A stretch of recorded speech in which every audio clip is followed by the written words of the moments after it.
Hello students, I hope you are completely safe. Student, जैसे कि मैंने आपको बताया था कि हम द मर्चेंट ऑफ वेनिस के कैरेक्टर को डिस्कस करने के बाद उसकी समरी को पढ़ेंगे। तो आज मैं उसकी समरी आपको पढ़ाऊँगी। देखिए, ये है आपका play the merchant of Venice और जिसको लिखा है विलियम शेक्सपियर ने। विलियम शेक्सपियर ने इसको लिखा है। और मैं एक बात और बता दूँ, जो ये ड्रामा है इसका नाम मर्चेंट ऑफ वेनिस के अलावा दो और है। एक तो है the comical history of the merchant of Venice, है ना, कि मर्चेंट जो है वेनिस का उसकी एक हास्यपूर्ण इतिहास है ना, कि भाई क्या हुआ था उसके साथ। दूसरा जो है इसका एक टाइटल और है द ज्यू ऑफ वेनिस, वेनिस का यहूदी। ठीक है, दो टाइटल और है इसके। दूसरी बात, ये एक ट्रेजिक कॉमेडी है। मतलब आपको मैंने बताया था कि विलियम शेक्सपियर ने ट्रेजेडी लिखी है, कॉमेडी लिखी है, हिस्ट्री लिखी है, मतलब प्ले में अपने, है ना। तो ट्रेजेडी क्या होती है? जिसका अंत दुख से भरा हुआ होता है। कॉमेडी क्या होती है? जिसका अंत सुखपूर्ण होता है, अंत में जाके सब कुछ ठीक हो जाता है। प्रॉब्लम्स आती है लेकिन वो ठीक हो जाती है। और हिस्ट्री तो आप जानते ही है कि भाई हिस्ट्री जो वहाँ के उस देश के हिस्ट्री से रिलेटेड बातें होती है। अगर हम मान लिया अकबर के बारे में कुछ लिखने लगे, क्योंकि अकबर हमारी हिस्ट्री में रह चुके हैं, तो इसी तरह से तो ये जो या तो किसी प्ले को कॉमेडी कहा जाता है, या किसी को ट्रेजेडी, या किसी को हिस्ट्री। लेकिन इस प्ले को ट्रेजी कॉमेडी कहा गया है। क्यों? क्योंकि कुछ विद्वान जो है मानते हैं कि शेक्सपियर ने जो ये प्ले लिखा है इसमें एंटोनियो अच्छा व्यक्ति है, बहुत अच्छी बात है, लेकिन साइलोक के साथ भी इसमें बुरा हुआ है। अगर हम साइलोक की दृष्टि से देखें तो ये एक ट्रेजेडी है, उसके साथ अंत में बुरा होता है। और अगर हम एंटोनियो के पॉइंट ऑफ व्यू से देखें तो सब कुछ अंत में अच्छा हो जाता है, इसलिए इसे हम ट्रेजी कॉमेडी कहेंगे। इसमें काफ़ी कुछ बुरा भी हुआ है और काफ़ी कुछ अच्छा भी हुआ है। आगे देखिए, जब कोई नाटक हम पढ़ते हैं, चाहे वो इंग्लिश का हो चाहे हिंदी का हो, उसे हम एक्ट और सीन में डिवाइड करते हैं। ये एक्ट और सीन क्या होते हैं? देखिए, एक्ट जो होता है, मैं आपको एक एग्जांपल दूंगी। मान लीजिए आप डेली कोई सीरियल देखते हैं, डेली उसका एक एपिसोड आता है। आज एक एपिसोड आया, कल एक एपिसोड आएगा, परसों एक एपिसोड आएगा। ये जो रोज़ आ रहे हैं, कभी एक, ये तो होते हैं एक्ट। ठीक है। अब आपका जो आज का एपिसोड आया है उसमें आपको एक सीन तो दिखाया गया हीरोइन के घर का, एक सीन दिखाया गया हीरो के घर का, एक सीन दिखाया गया विलन के जो प्लान बना रहा है उनका। तो ये जो सीन दिखाए जाते हैं एक दिन के एपिसोड के अंदर भी होते हैं उसके सीन। ठीक है, एक्ट और सीन में डिफरेंस होता है। तो जो ये प्ले लिखे जाते थे, राइटर जो लिखते थे, इनको वे कई एक्ट में पूरा करते थे। मतलब कई दिन तक उनके प्ले चलते थे, कई कई दिनों तक वे जो है, मतलब एक एपिसोड एक दिन, एक एपिसोड दूसरे दिन, तीसरे दिन, चौथे दिन, और हर एपिसोड में बहुत सारे सीन होते थे। तो एक्ट और सीन आपको समझ आ गया है। अब चलते हैं कहानी की तरफ। देखिए, कहानी शुरू होती है वेनिस शहर से। ठीक है, वेनिस। अब कहानी को स्टार्ट करने से पहले मैं थोड़ा आपको इसके मेन कैरेक्टर जो है उनके बारे में थोड़ी सी इन्फॉर्मेशन देना चाहूँगी। देखिए, सबसे पहला जो कैरेक्टर है, जो मेन है, वो है साइलोक। क्योंकि इसकी ही ईर्ष्या कारण बनती है पूरे प्ले का। ठीक है, साइलोक की, ये इस नाटक का विलेन भी है। देखिए, ये जो साइलोक है ये एक यहूदी है। ठीक है, जूइश है। ठीक है, साइलोक यानी कि जो वेनिस शहर है वो क्रिश्चियनों का शहर है, लेकिन वहाँ पर कुछ लोग ज्यू भी रहते हैं, ज्यूइश भी रहते हैं ना। जो ज्यूइश लोग हैं उनको इतना सम्मान नहीं मिल पाता एक क्रिश्चियन सिटी में, इसलिए इसके अंदर जो है ईर्ष्या पनप रही है। क्योंकि जो क्रिश्चियन लोग हैं वे हमारे यहूदियों के साथ, ज्यूइश के साथ अच्छा व्यवहार नहीं करते, थोड़ा इस वजह से ईर्ष्या में है। दूसरी बात, इसका एक बिज़नेस है, लोगों को ये ब्याज पर पैसा देता है, ऊंची ब्याज दरों पर। ठीक है, उनका शोषण करता है, गरीब लोगों का शोषण करता है, और इसका व्यवहार भी अच्छा नहीं है। तीसरी बात, अगला जो कैरेक्टर है वो है एंटोनियो। एंटोनियो का ये जो है ये शत्रु है, ये एंटोनियो से ईर्ष्या करता है। एंटोनियो कौन है? एंटोनियो जो है इस नाटक का प्रोटागोनिस्ट है। ठीक है, यानी कि हीरो है। ये जो है व्यापार करता है जहाज़ों का, इसके पानी में जहाज़ चलते हैं, जहाज़ों से कैसे व्यापार करता है, ये इन जहाज़ों से दूसरे देशों से कच्चा माल मंगवाता है और उसे क्या करता है, वेनिस शहर में लाकर ऊंची दरों पर बेच देता है। एंटोनियो क्या करता है, ये लोगों को विदाउट इंटरेस्ट पैसा दे देता है, मतलब बिना ब्याज के पैसा देता है। क्यों देता है? क्योंकि ये सोचता है कि किसी गरीब के साथ बुरा ना हो, कोई भी जो है साइलोग के पास कम जाए, क्योंकि वो बहुत बड़ी ब्याज दर पर लोगों को पैसा देता है।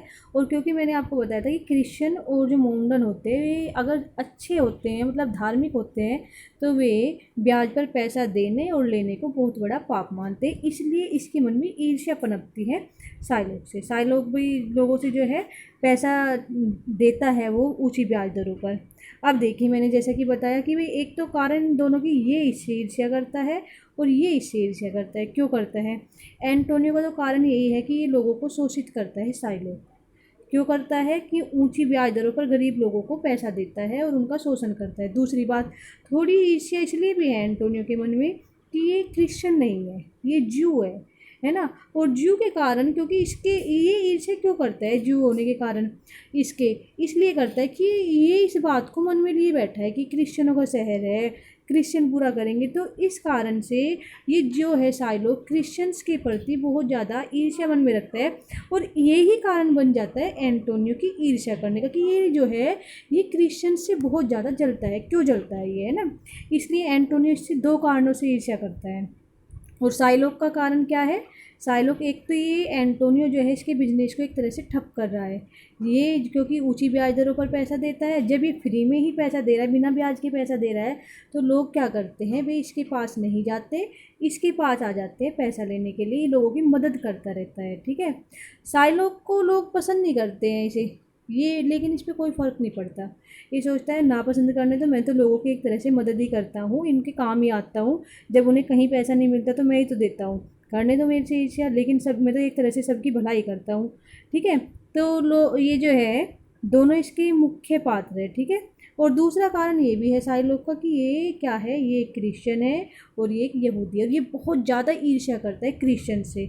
और इसका कारण ये भी है कि क्रिश्चियन भी इसके साथ अच्छा व्यवहार नहीं करते हैं, इसके साथ बहुत बुरा बुरा होता है। जो मैंने आपको बताया भी था कि भाई ये जो एंटोनियो है, ये एंटोनियो तो क्या करता है, इसके ऊपर एक बार थूक भी देता है, गुस्से में इसके मुंह पे थूक भी देता है।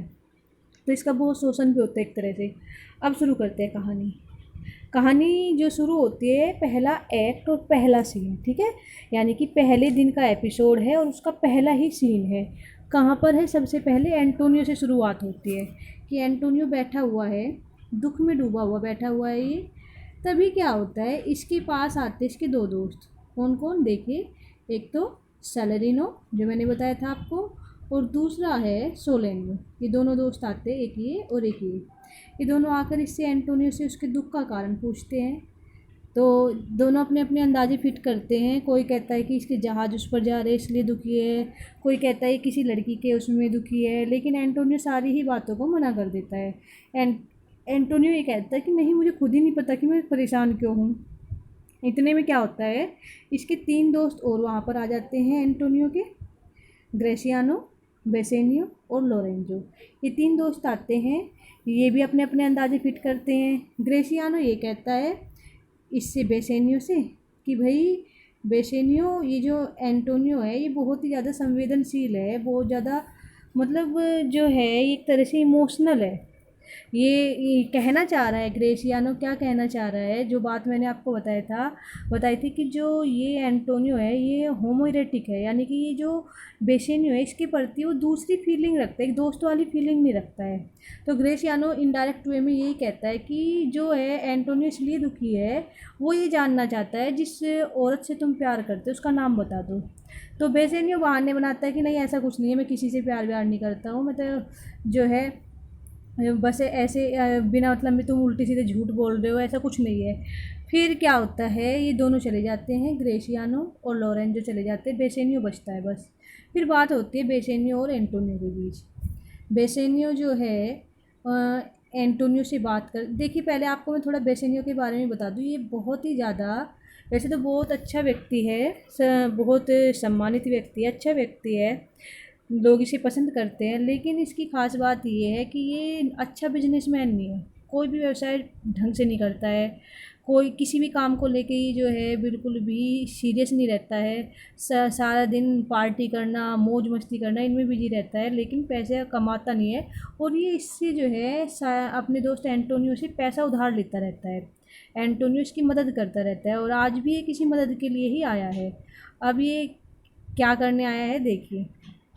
ये एंटोनियो से कहता है बेसेनियो कि भाई मुझे जो है एक लड़की रहती है एक दूर टापू पे जिसका नाम है पोर्शिया, मुझे उससे शादी करनी है और मैं उसको जो है पसंद करता हूँ, मुझे उससे शादी करनी है। जबकि क्या है, अभी जो बेसेनियो है ये इसे पसंद नहीं करता, मतलब ऐसी बात नहीं है कि नफरत करता है, लेकिन जो कह रहा है कि मैं प्यार करता हूँ, प्यार अभी इसके मन में है नहीं, अभी सिर्फ कारण है पैसा। ये पोर्शिया के पैसे के लिए पोर्शिया से शादी करना चाहता है, उसके पैसे के लिए इससे शादी करना चाहता है। प्यार इसे बाद में जाके होगा, अभी प्यार नहीं है। प्यार तो इसे तभी होगा जब ये वहाँ पहुँचेगा, इससे मिलेगा, क्योंकि बहुत सुंदर थी पोर्शिया।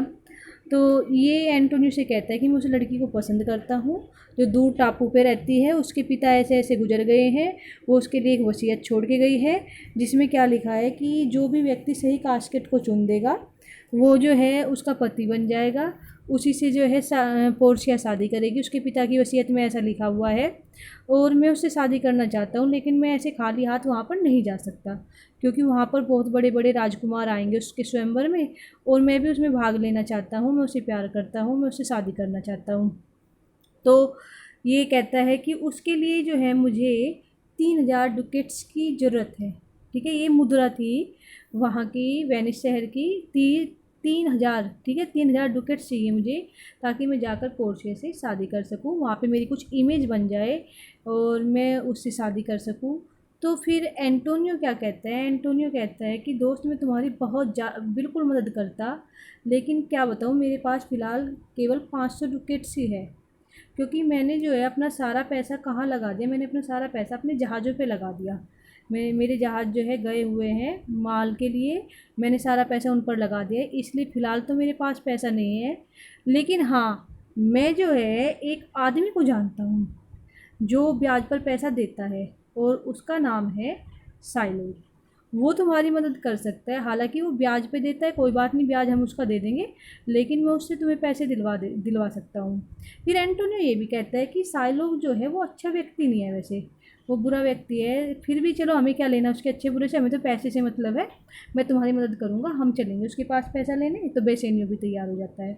यहाँ पर पहला सीन पहले एक्ट का ख़त्म हो जाता है। ठीक है, अच्छा मैं आपको एक बात और बता दूं, इसमें क्या होगा, इस नाटक में बार बार कभी कोई एक्ट जो है पोर्शिया के वहाँ खुलेगा, सीन सॉरी, कोई सीन पोर्शिया के वहाँ का दिखाएंगे, कोई वेनिस का दिखाएंगे।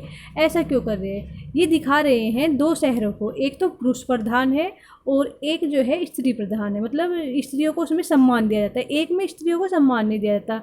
तो वेनिस में आपको कहीं भी लेडीज़ का जिक्र नहीं सुनाई दिया जाएगा, क्योंकि वो क्या है, पुरुष प्रधान देश है, पुरुषों को ही ज़्यादा वहाँ पर वैल्यू दी जाती है। और जो पोर्शिया का शहर है बेलमोंट, वहाँ पर जो है आपको लेडीज दिखाई देंगी ज़्यादातर। ठीक है, तो ये तो पहला सीन ख़त्म हुआ पहले एक्ट का, यानी कि जो एक दिन में नाटक परफॉर्म हो रहा है उस पर स्टेज पर, उसका पहला सीन ख़त्म हुआ, ये लोग चले गए। अब अगला जो सीन दिखाया जाता है वो दिखाया जाता है बेलमोंट का। ये कौन सा सीन है, ये है दूसरा सीन है। ठीक है, एक्ट 1 ही चल रहा है, मतलब एपिसोड वही चल रहा है, एक दिन में दिखाई जा रही है सारी कहानी।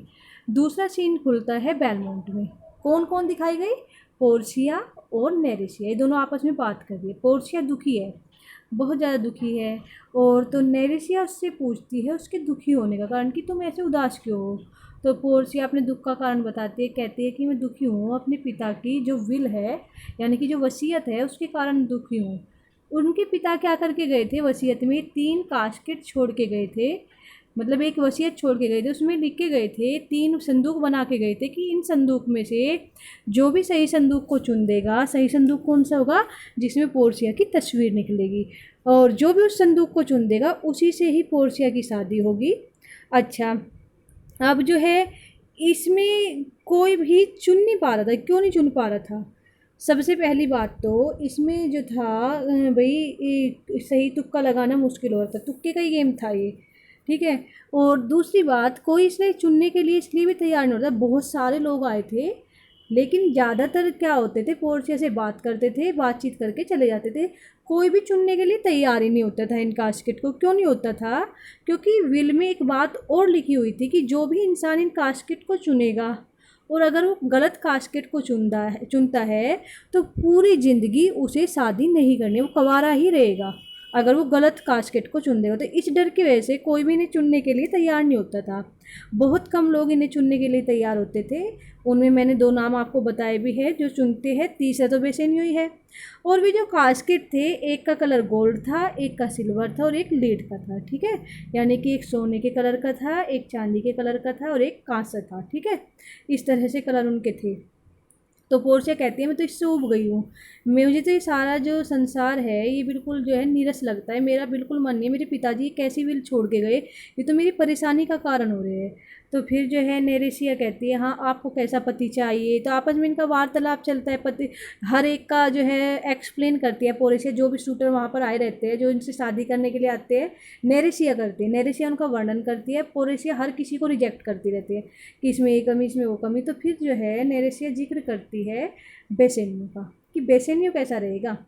तो पोर्शिया क्या कहती है उसका नाम सुनते ही कि बेसेनियो तो जिसका भी पति बनेगा वो स्त्री बहुत सौभाग्यशाली होगी, क्योंकि बेसेनियो एक बार बेलमोंट आ चुका है, पहले मिल चुकी है पोर्शिया उससे। ऐसा नहीं है कि बेसेनियो पहली बार ही आएगा अब स्वयंवर में, लेकिन वो उसे जानती है, एक बार मिल चुकी है, उसकी खूबियों से उससे इम्प्रेस है। जो पोर्शिया है वो चाहती है कि बेसेनियो सही कास्केट को चुने और उन दोनों की शादी हो जाए। लेकिन जो बेसेनियो है अभी उसे पोर्शिया से प्यार नहीं हुआ है, वो केवल किस लिए भाग दौड़ कर रहा है उसे शादी करने के लिए, उसके पैसे के लिए। क्यों? ताकि क्या करे वो उस पैसे से, वो एक तो अपने दोस्त एंटोनियो का सारा जो भी उसने ब्याज पे या जो भी उस पे से वैसे पैसा ले रखा है उसका पैसा चुका सके, और दूसरा उसकी ज़िंदगी क्या हो सके, ईजी हो सके, वो इसलिए शादी करना चाहता है अभी, ठीक है। तो आगे चलते हैं अगले सीन की तरफ। अगला सीन शुरू होता है साइलोक, बेसेनियो और एंटोनियो से, ठीक है। ये अगला सीन है, यानी कि सीन नंबर 3, मतलब ये एक्ट का, पहले एक्ट का ही तीसरा सीन है, ठीक है। यानी कि क्या चल रहा है कि अभी पहला ही एक्ट चल रहा है और उसका तीसरा सीन आया है। पहला सीन क्या था, जिसमें एंटोनियो से मिले थे हम, उसके दोस्तों से मिले थे, एंटोनियो दुखी था। फिर बेसेनियो से बात होती है उसकी, है ना, बेसेनियो बताता है कि भाई ऐसे ऐसे लड़की है, उससे शादी करनी है। दूसरा सीन बेलमोंट में खुलता है जहाँ पोर्शिया दुखी बैठी है अपने पिता की विल के कारण। अब ये तीसरा सीन है, जो बात तय हुई थी इनके बीच में, एंटोनियो और बेसेनियो के बीच में, कि भाई हम साइलोक के पास जाते हैं, उससे जाकर पैसे मांगते। तो अब ये उस बात को पूरा करते हुए साइलोक के पास आ गए, ठीक है। जैसे कि आपको नाम दिखाई दे रहे, बेसेनियो, एंटोनियो और साइलोक, के तीनों आते हैं, बातचीत करते हैं साइलोक से, साइलोक को सारी बात बताते हैं कि भाई ऐसे ऐसे हमें जो है 3000 डुकेट्स चाहिए, 3000 डुकेट्स की हमें आवश्यकता है, आप बताइए क्या ब्याज लेंगे और हमें दे दीजिए 3 महीने के लिए। क्योंकि जो एंटोनियो है उसके जो जहाज़ गए हुए हैं वे आएंगे 2 महीने के अंदर, ठीक है। 2 महीने के अंदर वे जहाज़ वापस आ जाएंगे। तो एंटोनियो ने फिर भी 1 महीना फालतू बताया कि हम 3 महीने में आपका पैसा जो है लौटा देंगे, उसके हिसाब से आप हमें ब्याज बताइए। तो क्या कहता है साइलोक? साइलोक कहता है मैं बिना ब्याज के पैसा दूंगा, मुझे कोई ब्याज नहीं चाहिए तुम पे से, मैं तुम्हें 3000 डुकेट्स दे दूंगा और उसके लिए मुझे तुम पे से कोई भी ब्याज का एक भी पैसा नहीं चाहिए। तो ये सुनते ही एंटोनियो और जो बेसेनियो ने बहुत आश्चर्य होता है, अचंभा होता है कि साइलोक, और वो भी हमें क्रिश्चियन को जो हमसे इतना जलता है, जो एंटोनियो से इतना जलता है। एंटोनियो ये सोचता है कि वो मुझे बिना ब्याज के पैसा देगा, ऐसी क्या बात है। तो साइलोक फिर कहता है लेकिन मेरी एक कंडीशन है। वो कंडीशन क्या है? क्या कहता है ये कि अगर तुम दोनों, अगर किसी, पहली बात तो मैं किसी जो है किसी को नहीं जानता, मैं तो जो है बेसेनियो तुम्हें तभी पैसा दे सकता हूँ जब तुम किसी एक प्रतिष्ठित व्यक्ति को गारंटर बनाओ, मैं तुम्हें पैसा नहीं दे सकता, ये मानूंगा कि मैं तो उसे पैसा दे रहा हूँ। तो और ऐसा प्रतिष्ठित व्यक्ति जो है वेनिस में मुझे तो लगता नहीं कि एंटोनियो से ज़्यादा कोई हो, एंटोनियो की गारंटी पे दे सकता हूँ मैं तुम्हें पैसा। तो बेसेनियो कहता है कोई बात नहीं, एंटोनियो को कोई प्रॉब्लम नहीं है। एंटोनियो भी कहता है हाँ मैं इसकी गारंटी देने के लिए तैयार हूँ। वो कहता है ठीक है मैं पैसा दे दूँगा, लेकिन अगर तुम दोनों, या अगर एंटोनियो, क्योंकि मैं एक तरह से तुम्हें नहीं दे रहा हूँ पैसा, मैं दे रहा हूँ एंटोनियो को पैसा, अगर एंटोनियो समय पर पैसा नहीं देता है तो मैं उसके शरीर से 1 पाउंड मांस लूँगा। 1 पाउंड मांस मुझे उसके शरीर से चाहिएगा, और वो मैं डिसाइड करूँगा कि मैं वो मांस कहाँ से लूँगा। 1 पाउंड मांस लूँगा। तो ये सुनते ही बेसेनियो भी डर जाता है, एंटोनियो भी डर जाता है। बेसेनियो भी मना कर देता है, नहीं नहीं हमें नहीं चाहिए पैसा, हमें ऐसा पैसा नहीं चाहिए, हम नहीं चाहते तुमसे पैसा। तो एंटोनियो से रोक लेता है, कहता है रुको रुको रुको, क्योंकि एंटोनियो के दिमाग में क्या आता है, डरता तो एंटोनियो भी एकदम से सुन के, क्योंकि भाई जिसके शरीर से 1 पाउंड मांस लिया जाएगा वो इंसान ज़िंदा नहीं बच सकता है फिर। लेकिन एंटोनियो सोचता है कि भाई जो मेरे जहाज़ है वे गए हुए तो है, और 2 महीने में तो मेरे जहाज़ वापस आ ही लेंगे, और टाइम ले रहे हैं हम 3 महीनों का, तो कोई चिंता वाली बात नहीं है कि जब मेरे जहाज़ आ जाएंगे तो मैं इसका साइलोग का पैसा लौटा दूंगा और ये किस्सा ख़त्म होगा, चिंता की कोई बात ही नहीं है। तो फिर उस टाइम पे बेसेनियो भी एक बात सोच लेता है। बेसेनियो क्या सोचता है कि हाँ वैसे चिंता की कोई बात नहीं है, अब मैं चला तो जाऊंगा ही बेलमोंट, और पोर्शिया से शादी भी कर लूँगा, और पोर्शिया तो बहुत ज़्यादा रिच है, और मैं उससे पैसे लेके एंटोनियो को दे दूँगा, और एंटोनियो साइलोग को दे के पीछा छुड़ा देगा, सब कुछ बिल्कुल जो है नॉर्मल हो जाएगा। तो ये सोचकर तीनों जो है ये दोनों मान जाते हैं, और साइलोग भी तैयार हो जाता है देने के लिए।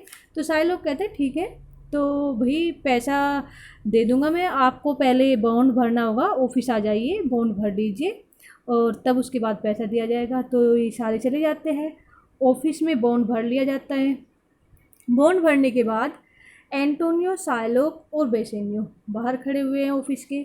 बॉन्ड भरने के बाद तो एंटोनियो जो है साइलोग को इनवाइट करता है अपने घर पे खाने के लिए, डिनर के लिए, ठीक है। डिनर की खुशी में उस रात वेनिस में एक जो है फीस्ट की रात थी, मतलब एक तरह का सेलिब्रेशन था, कोई त्यौहार था, उसमें अच्छे अच्छे खाने बनते हैं, नाच गाना होता है, महफिलें सजती है। तो उसमें जो था, तो एंटोनियो कहता है कि भाई आज के त्यौहार में आज आप हमारे साथ खाना खाएंगे क्योंकि आपने हमारा साथ दिया है, आप हमारे यहाँ पर दावत पर इनवाइट है। तो साइलोग भी मान जाता है, और ये तय होता है कि उस दावत में ही साइलोग इन लोगों को पैसा हैंड ओवर करेगा। बॉन्ड पे साइन तो हो गए हैं, लेकिन पैसा अभी दिया नहीं गया है, वो दिया जाना है जब रात को दावत होगी उस टाइम पर, ठीक है। आगे चलते हैं। फिर क्या होता है, जब भाई दावत के लिए तैयार होता है साइलोग, तो ये इसकी एक बेटी है जेसिका, जो प्यार करती है लोरेंजो से। लोरेंजो जो आपने शुरू में ही देखा था जब एंटोनियो के पास बेसेनियो आया था, ग्रेसियानो आया था, तो उनके साथ लोरेंजो भी था। ये भी एंटोनियो का, बेसेनियो का, ग्रेसियानो का, सेलेरिनो का, सोलेनियो का, इन सब का दोस्त है, ये सारे दोस्त हैं, ठीक है। और ये भी एक क्रिश्चियन है। साइलोग तो पसंद ही नहीं करता क्रिश्चियन को। दूसरा ये बेसेनियो का, उसका एंटोनियो का फ्रेंड, और इससे करती है जेसिका प्यार। जेसिका इससे प्यार करती है, जो है साइलोग की बेटी। तो ये जो है साइलोग, ये अपनी बेटी को दावत पे जाने से पहले चाबी दे के जाता है घर की, ठीक है। चाबी आपको इसके हाथ में दिखाई दे रही होंगी। ये चाबी अपनी बेटी को दे के जाता है कि भाई ध्यान रखना, मैं ऐसे ऐसे दावत में जा रहा हूँ, आज त्यौहार का वैसे टाइम है तो घर का ध्यान रखना। तो ये चला जाता है। तो इसके जाने के बाद ये दावत में पहुँचता है, वहाँ पे दावत में खाना खाता रहता है, सब बातचीत करता है एंटोनियो और बेसेनियो से।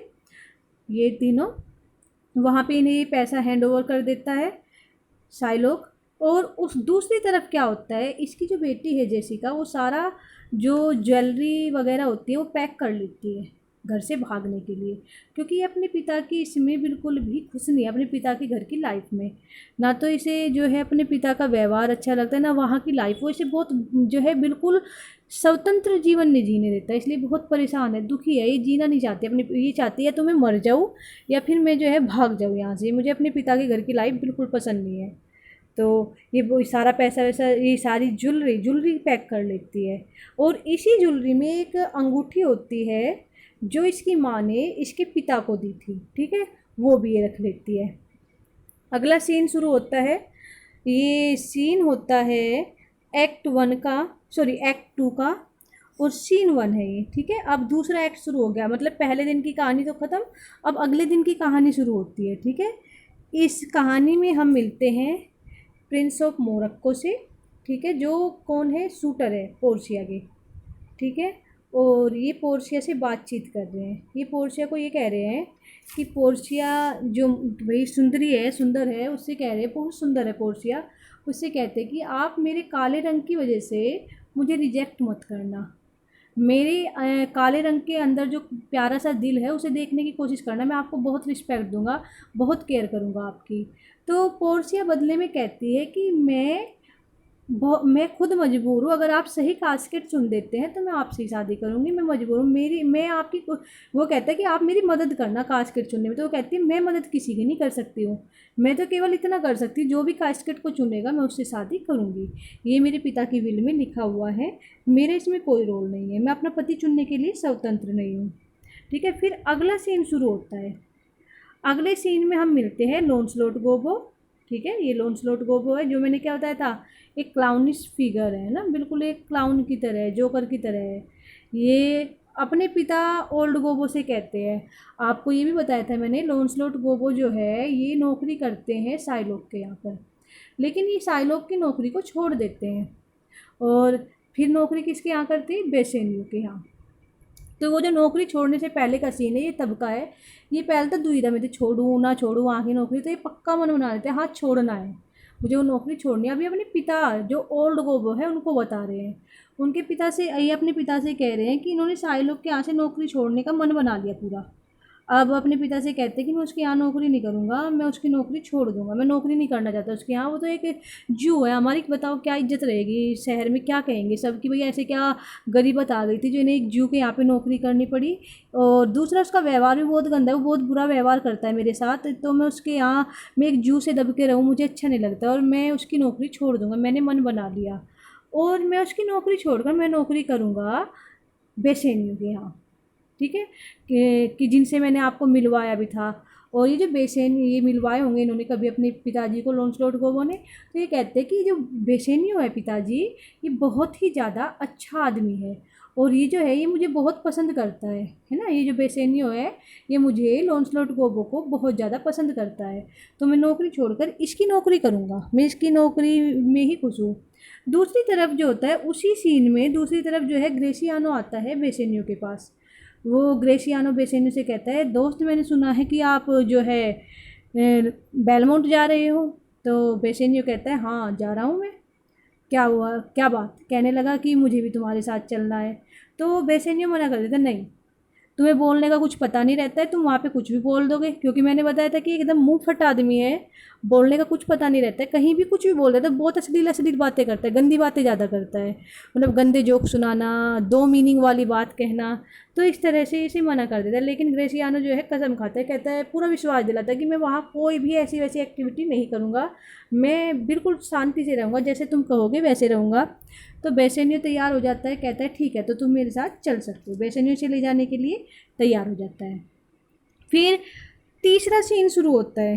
ठीक है, तीसरे सीन में हम मिलते हैं लॉन्सलॉट गोबो और जेसिका, जो बेटी है साइलोक की, जिसने पैकिंग कर ली है भागने के लिए। ठीक है, मैंने बताया था। तो ये लॉन्सलॉट गोबो ने भी मन बना लिया है कि भाई मैं भी नौकरी छोड़ूंगा, मुझे भी इसकी नौकरी नहीं करनी है। पहले तो ये क्योंकि साइलोक के यहाँ नौकरी कर रहा था, तो जेसिका भी इसे जानती है, जब उसके पिता के घर में नौकरी कर रहा है तो जेसिका तो जानेगी ओबियसली। तो जेसिका जो है जब ये नौकरी छोड़ के जाता है तो दुखी होती है, और फिर उस टाइम पर ये क्या करती है, इसे एक चिट्ठी देती है, किस लिए कि जाकर ये चिट्ठी ये जो है ये लोरेंजो को दे दे। ठीक है, ये चिट्ठी दे लोरेंजो को दे दे और उसे बता दे कि भाई ऐसे ऐसे मैंने मन बना लिया है, जो भी इसमें लिख रहा है, क्योंकि इसने भागने की योजना बना ली है, इसे पता चल गया कि ऐसे ऐसे जो है वेनिस शहर में आज रात को दावत है, मतलब वो है त्यौहार है, और जो है मेरे पिताजी उनके यहाँ से बेसेनियों के यहाँ से आके फिर उस जो मेला वगैरह लगेगा उसमें जाएंगे, तो उस दौरान हमें टाइम मिल जाएगा और सब बिजी रहेंगे उसमें, जो सेलिब्रेशन है, तो उस दौरान हम यहाँ से भाग जाएंगे। तो ये सारी जो बातें हैं पत्र में लिखकर वो लॉन्सलॉट गोबो को दे देती है, और उसे ये भी कहती है कि मैं अब जो है अपना धर्म बदलना चाहती हूँ, मैं लोरेंजो से शादी कर मैं ईसाई बनना चाहती हूँ, मैंने ये फैसला कर लिया है। फिर चलते हैं आगे जो सीन शुरू होता है वो होता है चौथा सीन। ठीक है, दूसरे एक्ट का चौथा सीन। इसमें क्या होता है, इसमें हम मिलते हैं लोरेंजो से, सोलेनियो और सलरिनो, ये सब बैठे रहते हैं। तभी क्या होता है, तभी आता है लॉन्सलॉट गोबो, जो अभी जेसिका से मिल के आया है, उसके पत्र को लेकर आता है, और वो क्या करता है, लॉन्सलॉट गोबो उस पत्र को दे देता है लोरेंजो को, क्योंकि वो पत्र लोरेंजो के लिए ही था। लोरेंजो पढ़ता है। फिर वो उन्हें सबको सारी बात बताता है कि भाई जो जेसिका है ऐसे ऐसे परेशान है, वो जाना चाहती है, शादी करना चाहती है, धर्म बदलना चाहती है और उसने प्लानिंग बना ली है। आज रात वो जो है जाने के लिए कह रही है, क्योंकि हमने तय किया था, हम इस दिन के इंतज़ार में थे। तो ये सब कहते हैं ठीक है। तो फिर अगला जो सीन शुरू होता है, ये चिट्ठी देकर जो जाता रहता है लॉन्सलॉट गोबो, अगला सीन शुरू होता है 5वां सीन। ठीक है, 5वां सीन फिर से लॉन्सलॉट गोबो से रिलेटेड है सीन। लॉन्सलॉट गोबो वहाँ से चिट्ठी देकर निकल जाता है और जैसे ही बाहर निकलता है, जैसे बाहर मिलता है साइलोक। साइलोक इसे क्या कहता है कि तुम अच्छा नहीं कर रहे हो मेरी नौकरी छोड़ के। मेरे यहाँ पे जो तुम्हें मज़े हैं और ऐशो आराम है वो तुम्हें कहीं नहीं मिलेगा। बेशनियो तुम्हें इतना आराम नहीं दे पाएगा जिसके लिए तुम नौकरी छोड़ रहे हो। तुम एक उसके लिए नौकरी छोड़ रहे हो, वो खुद ही एक अय्यास आदमी है, वो दूसरों के पैसों पे खुद पलता है, तो वो तुम्हें क्या आराम देगा। लेकिन जो लॉन्सलॉट गोबो, उसने तो मन बना लिया, वो कहता है कोई बात नहीं, लेकिन मुझे आपकी नौकरी नहीं करनी है, मैं बेशनियो की यही नौकरी करूँगा। बात ख़त्म होती है, चले जाते हैं दोनों। फिर आगे हाँ, तो फिर जो है सेलिब्रेशन का टाइम आ जाता है, रात हो जाती है, सेलिब्रेशन का टाइम शुरू हो जाता है, लोग खुशियाँ मना रहे हैं। तो दूसरी तरफ हमने क्या बताया था कि जेसिका का तो निर्णय था कि जिस दौरान लोग सेलिब्रेशन में बिजी होंगे हम भागेंगे। तो यहाँ पर ये दो दोस्त इंतज़ार कर रहे हैं, सोलेनियो और सालरिनो। ये दोनों इंतज़ार कर रहे हैं किसका, लॉन्सलॉट गोबो का और जेसिका का, और आपस में बात कर रहे हैं कि भाई लॉन्सलॉट को इतना सॉरी लोरेंजो का और जेसिका का, और आपस में बात कर रहे हैं कि भाई लोरेंजो को इतना टाइम लग क्यों रहा है, कहाँ रह गया लोरेंजो। दोनों बात करें, इसी बीच लोरेंजो आता है और वो इन्हें कारण बताता है, लेट से आने का कारण क्या बताता है। कहता है कि जो जेसिका थी, क्योंकि ये आदमी के कपड़ों में थी, इसे आदमी वाला भेष बनाना पड़ा, इसलिए मेरे सामने आती हुई शर्मा रही थी। ये जेसिका, बड़ी मुश्किल से इसे लेके आया हूँ। और तो ये सारे तैयार होते जाने के लिए। हाँ, एक बात और बता दूँ, ये जेसिका है, ये क्योंकि अंगूठी भी लेकर जा रही है, और पुरुष का वेश क्यों बनाया इसने, क्योंकि मैंने बताया है कि इसे जाना है इसके साथ, लोरेंजो के साथ यहाँ से भागना है। और अगर ये एक स्त्री होती तो इसे क्या बता के लेके जाता लोरेंजो, इसलिए इसने इसका एक भेष बनवाया मंकी कोचर का, मतलब एक मदारी का भेष बनाया इसने। और मदारी का भेष बनाया इसलिए इसे एक बंदर की आवश्यकता पड़ी अपना रूप बदलने के लिए। इसीलिए इसने क्या किया, अपनी माँ की जो वो अंगूठी थी जो इसके पिता के लिए दी थी इसकी माँ ने, ये उसे बेच देती है और उसको बेचकर एक बंदर खरीद लेती है ताकि इसे कोई पहचान ना सके। ठीक है, तो ये दोनों चल देते हैं, आ जाते हैं ये, और ये सब जो है तैयारी करते हैं जाने की। इसने ये कारण बताया कि भाई मैं इसलिए लेट हो गया, अब ये सब जो है यहाँ से तैयारी करते हैं जाने की। ठीक है, अगला सीन जो शुरू होगा बच्चों, वो शुरू होगा फिर से बेलमोंट में। ठीक है, फिर से प्रिंस ऑफ मोरक्को है और पोर्सिया है। बातचीत इनकी हो चुकी है, प्रिंस ऑफ मोरक्को ने अपने मन की बात बता दी कि भाई तुम ऐसा मत करना। और कौन सा सीन है ये 6ठा सीन चल रहा है अब, कौन से एक्ट का, दूसरे एक्ट का। ठीक है, प्रिंस ऑफ मोरक्को से पोर्सिया कहती है कि आइए और कास्केट को चुनिए, और बिल्कुल अपने मन में ये ना रखिए कि मैं आपके काले रंग की वजह से आपसे शादी नहीं करूँगी। अगर आप सही कास्केट को चुनेंगे तो मैं अपनी शर्त पर बनी रहूँगी, मैं आपसे ही शादी करूँगी। पोर्सिया ये इनसे बोल देती है। तो प्रिंस ऑफ मोरक्को जो है चल देते हैं कास्केट को चूज करने। उसी दौरान पोर्सिया भगवान से दुआ करती कि हे ईश्वर, बिल्कुल भी ये सफल ना हो सही कास्केट को चुनने में, वरना मुझे एक काले आदमी से शादी करनी पड़ जाएगी। और ऐसा ही होता है, प्रिंस ऑफ मोरक्को चुन लेते हैं गोल्ड का कास्केट, जिसमें क्या निकलता है, जिसमें निकलती है एक मानव की खोपड़ी। ठीक है, ह्यूमन, ठीक है, मानव की खोपड़ी निकलती है उसमें। उसमें क्या उसके ऊपर एक संदेश भी लिखा रहता है, खोपड़ी के ऊपर एक संदेश लिखा रहता है। उसमें लिखा रहता है कि जो इंसान भारी चकाचौंध से प्रभावित होता है वो कभी भी सही निर्णय नहीं ले सकता। ठीक है, वो कभी भी सही निर्णय नहीं ले सकता जो बाहरी चकाचौंध से प्रभावित होता है। प्रिंस ऑफ मोरक्को निराश होते हैं और चले जाते हैं। यहीं पर ये सीन जो है ख़त्म हो जाता है। अगला सीन शुरू होता है 8वां सीन। देखिए दूसरे एक्ट में बहुत सारे सीन हैं, 8वां सीन है दूसरे एक्ट का। मतलब एक दिन में बहुत लंबी कहानी आई थी, फिर यानी कि ये एक्ट है ना, क्योंकि मैंने बताया एक दिन का एपिसोड होता है एक्ट, तो ये उसका 8वां सीन चल रहा है। 8वें सीन में हम फिर से किससे मिलते हैं, सोलेरिनो और सेलेनियो से। ठीक है, सेलेरिनो और सोलेनियो से, इनसे हम मिलते हैं। इस दृश्य में जो है, ये जो है सेलेरिनो सोलेनियो से कहता है, ये दोनों आपस में बात कर रहे हैं और सेलेरिनो कहता है कि भाई जेसिका के भागने की खबर सुन के साइलोक तो पागल ही हो गया, उसे बहुत गुस्सा आ रहा है, गुस्से में पागल हो गया वो तो। और वो तो और साथ में दूसरी खबर क्या कि भाई ये तो बहुत ज़्यादा लालची है, पैसे के लिए पागल है, और साथ में क्या हुआ जेसिका तो इसकी ज्वेलरी लेके भी भाग गई। तो ये और भी ज़्यादा गुस्सा आ रहा है। पहली बात तो बेटी भाग गई, दूसरा ज्वेलरी लेके भाग गई, और तीसरी बात क्रिश्चियन के साथ भाग गई। एक क्रिश्चियन के साथ वो भाग गई। तो जो साइलोक है उसकी स्थिति तो बिल्कुल एक पागल वाली है, वो तो गुस्से में पागल हो रहा है, वेनिस की सड़कों पे चिल्लाता फिर रहा है, बस बुरी तरह से, बहुत बुरी तरह से फिर रहा है कि कैसे भी जेसिका उसे मिल जाए तो वो उसे सबक सिखा दे। ये आपस में बात कर रहे थे। अगला सीन शुरू होता है। अगला सीन है 9th सीन, ठीक है, एक्ट 2 का ही है ये, नोवा सीन। इसमें हम मिलते हैं प्रिंस ऑफ एरागन से, जिसके बारे में मैंने बताया था बहुत घमंडी है ना, एरोगेंट है बिल्कुल। और इनको बस ये है कि बस पोर्शिया को जीतना, मतलब उसका उनको शादी प्यार व्यार से कोई मतलब नहीं, जीत मतलब जैसे एक युद्ध जीतने जा रहे हो कि जीत के लाना है बस। ये क्या करते हैं, चुन लेते हैं सिल्वर के कास्केट को, और उस पर क्या लिखा रहता है, उस पर उसमें निकलती है एक पागल की खोपड़ी। जैसे मैंने बताया कि मान लिया ये कोई डब्बी है और आपने इसे खोला एकदम से, तो खोलते एकदम कुछ निकल के पड़ा उसमें से, तो ऐसे ही एकदम ऊपर आई उस पर पागल की खोपड़ी स्प्रिंग से जैसे बांध रखी हो, एकदम मुंह उठाती है, डर भी जाते हैं उससे। और उसके ऊपर संदेश लिखा हुआ था कि जो व्यक्ति निर्णय लेने से पहले 3 बार नहीं सोचता है वो पागल कहलाने के ही लायक है। ये उस पर संदेश लिखा रहता है, ठीक है। अब आते हैं हम एक्ट 3 पर। अब तीसरे दिन का एपिसोड है ये, है ना, तीसरे दिन की कहानी, एक्ट 3 और सीन 1, ठीक है। एक्ट 2 के तो 9 सीन हो चुके हैं, और अब चल रहा है एक्ट 3 का सीन 1। इसमें क्या होता है, ये दोनों आपस में बात कर रहे हैं, फिर से सेलेरिनो और सोलेनियो बात कर रहे हैं, कह रहे हैं कि भाई वे जो जहाज़ डूबे हैं पानी में, जो डूबने की खबर आ रही है, कहीं भी एंटोनियो के जहाज़ ना हो, ये आपस में बात कर रहे हैं। तो तभी क्या होता है कि भाई अगर ऐसा हो गया तो वो तो जो है बर्बाद हो जाएगा बेचारा, उसका क्या होगा, उसने तो ऐसे ऐसे पैसा भी ले रखा है। जो इंग्लिश चैनल में डूबने की बात सुनने को आ रही है जहाज़ की, कहीं वो एंटोनियो कहीं ना हो, पूरा मुझे तो संदेह ऐसे ही है, आपस में बात कर रहे हैं। तो तभी क्या होता है, तभी वहाँ साइलोक आ जाता है और वो बताता है कि कंफर्म करा देता है एक तरह से कि हाँ वे जो शिप डूबे हैं वे एंटोनियो के ही है, और अब जो एंटोनियो है वो दिवालिया हो चुका है, उसका दिवाला निकल चुका है, उसके पास अब कुछ नहीं बचा है, और अब शर्त के अकॉर्डिंग उसे मुझे 1 पाउंड फ्लैश देना ही होगा, मांस देना ही होगा।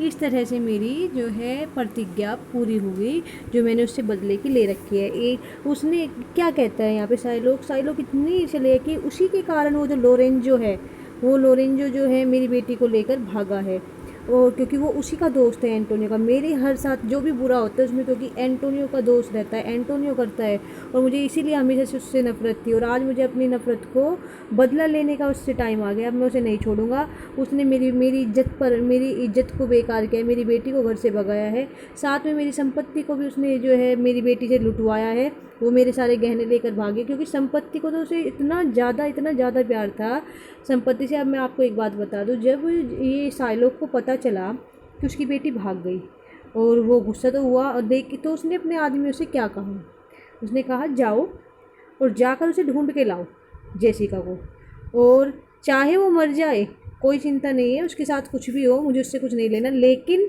उसके कानों में और उसके गले में मतलब जहाँ जहाँ भी, मतलब जो भी वो गहने पहने हुए हैं, एक भी गहने को जरा भी खरोच नहीं आनी चाहिए, मुझे सारे गहने बिल्कुल ठीक ठाक चाहिए, उसके साथ चाहे कुछ भी हो जाए जेसिका के, मुझे अपने गहने ठीक ठाक चाहिए। तो ये इतना लालची था, पैसे से इतना ज़्यादा से प्यार था, तो उसकी बेटी उसके गहने लेकर भाग गई। दूसरा एंटोनियो भी उसका नुकसान ही करता था, इतने लालची आदमी का कि भाई वो बिना इंटरेस्ट के पैसा दे देता था लोगों को, तो इतनी नफरत इसने पाल रखी। तीसरा एंटोनियो ने उसके मुंह पे थूका भी था बहस में, ठीक है। और चौथा एंटोनियो एक क्रिश्चियन है, और एंटोनियो ने जो है उसके साथ बहुत बुरा कर रखा है, क्रिश्चियंस ने कर रखा है, तो इसलिए साइलोक को उससे नफरत है, और कह रहा है कि अब मैं उसके शरीर का, एंटोनियो के शरीर का 1 पाउंड मांस लेकर ही रहूँगा। अच्छा, आगे चलते हैं अगले सीन पर। अगला सीन फिर से बेलमोंट में आ जाता है। नेरिसिया और जेसिका बात कर रही हैं, दोनों, नेरिसिया और पोर्शिया, और जो नेरिसिया है पोर्शिया से कहती है कि अगर बेसेनियो आ जाए और वो कास्केट को चुने और वो सही कास्केट चुन ले, तो पोर्शिया कहती है काश ऐसा हो जाए, तभी क्या होता है, एक नौकर आकर कहता है कि कोई जो है वेनिस से दूत आया है, वेनिस से कोई आया है और वो आपसे मिलना चाहता है। तो नेरिशिया कहती है कहीं ऐसा तो नहीं कि वो बेसेनियो ही हो। तो ये सुनते ही पोर्शिया और नेरिशिया भागी हुई जाती है और देखती है कि हाँ सच में ही ग्रेसियानो और बेसेनियो पहुंच चुके थे वेनिस। तो वे कहते हैं हम ऐसे ऐसे भी हम भी चुनना चाहते हैं कास्केट को। पोर्शिया उन्हें सारी कंडीशन समझाती है और पोर्शिया कहती है मैं नहीं चाहती मैं कि तुम एकदम से कास्केट को चुनो, मैं चाहती हूँ आप कुछ दिन ऐसे ही मेरे साथ बिताओ, कहीं ऐसा ना हो कि आप गलत कास्केट चुन लो और फिर मुझसे दूर चले जाओ। क्योंकि पोर्शिया जो है बेसेनियो से प्यार करने लगी है। तो और ये बातें सुनकर बेसेनियो भी अब इसके प्यार में अच्छी तरह से पड़ चुका है। यहाँ पर इस तरह से मतलब पूरी इनकी डीपली बात हुई है। और तो इस तरह से बेसेनियो भी प्यार में पड़ चुका है। पहले बेसेनियो को प्यार नहीं था, पहले केवल बेसेनियो पैसे के लिए शादी करने गया था इससे, लेकिन अब इसे सच में इससे प्यार हो गया है। अब ये क्या कहते हैं, नहीं मैं कास्केट अभी चुनूंगा और मुझे विश्वास है कि मैं सही कास्केट को चुनूंगा। तो पोर्शिया अब इसे लेके जाती है कास्केट चुनने के लिए। इस वीडियो को यहीं रोकती हूँ, आगे की कहानी अगली वीडियो में। Thank you, take care.